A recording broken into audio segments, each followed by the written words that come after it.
Next and final stop for the morning will be the 4th and King Street station, San Francisco. San Francisco's next.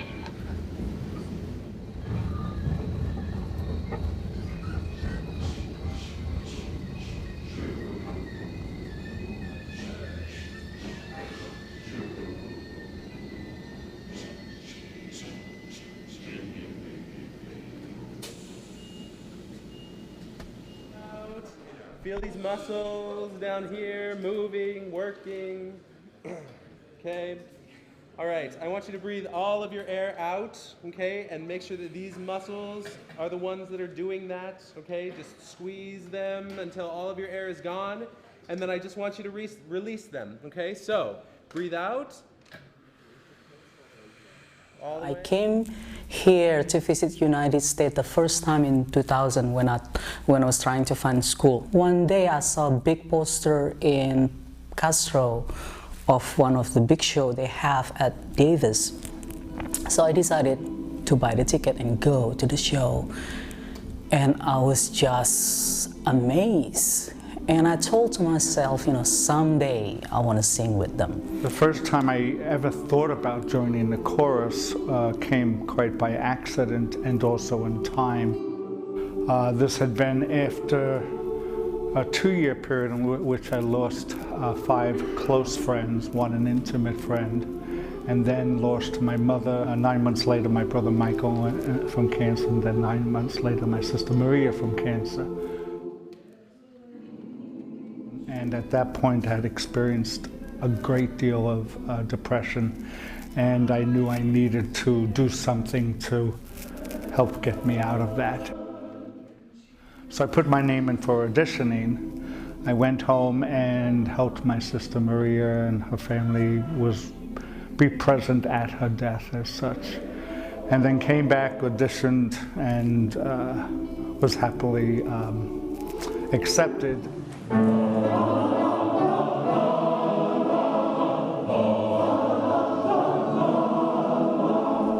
It was actually not until high school that I started thinking about it or realizing it. I was homeschooled, and so I kind of was away from most people. Although I'm sure my mother knew at an early age because I was always dressing up in her high heels and things.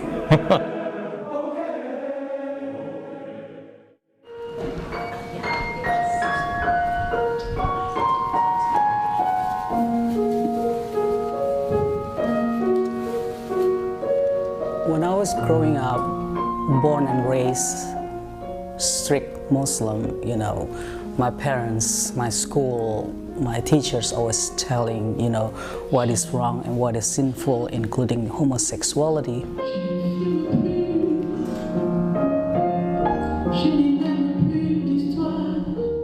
When I was about maybe 15, 16, I started questioning myself and thinking, is something wrong?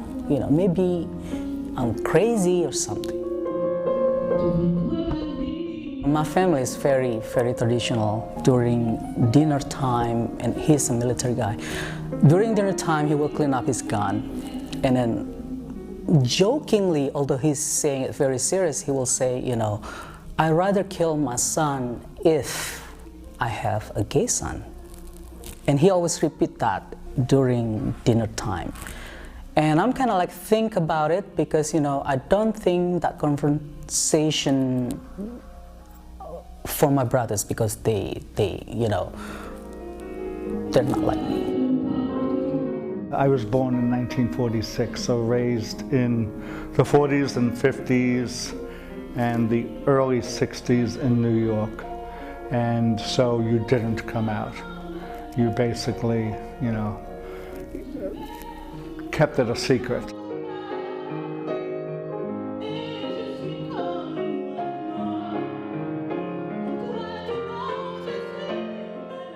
In my culture, as being the youngest son, I have responsibility to take care of my family unless I get married. And since marriage is not my option, so I will be stuck, you know, stay at home. And then if I stuck at home, that means I have to be closet gay all my life. it took a lot of struggle for me to be able to be me, to be, live openly gay in the United States. I have to leave my country, I have to leave my family, and it just not an easy years for me. And one thing that I felt as soon as I arrived in the United States, that finally I have my freedom to do whatever I want to do without feeling, or being labeled sinful. So for many years I was constantly fighting it, denying it, and interesting enough, I'm a long-term survivor of AIDS. In October of '81, the papers came out about all the gay disease, and I basically then, whatever doors were slightly opened for me, I shut and locked. My sister Maria called me and said, "Greg, go get tested." And that was the first time that any family member ever mentioned anything about it, but it was enough for me to say, okay, I will.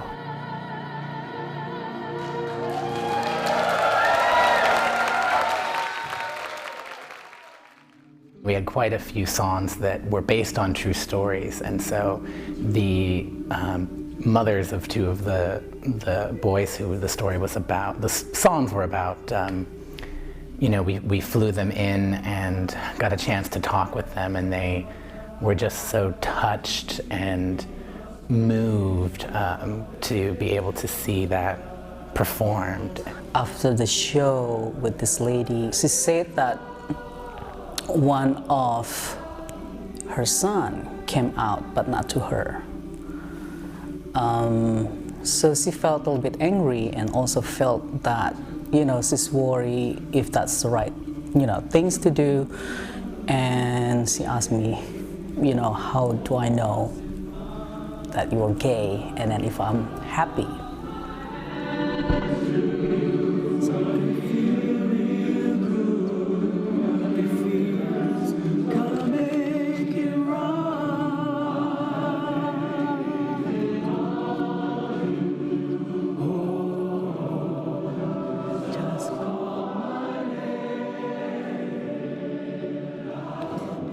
So with that kind of background, I told her that yes, I am happy. I'm doing what I love, singing with the chorus member that now become my big family. And then, just happy to be me. So the next thing was she just gave me a hug, and and she said, well, I think I know what I will say to him. And she also mentioned that she bought the CD of the chorus, and she said, I will invite my son, and then, we'll have dinner and I will play this music. So it's kind of touching, but also kind of, it just feels good for me that, you change someone's life.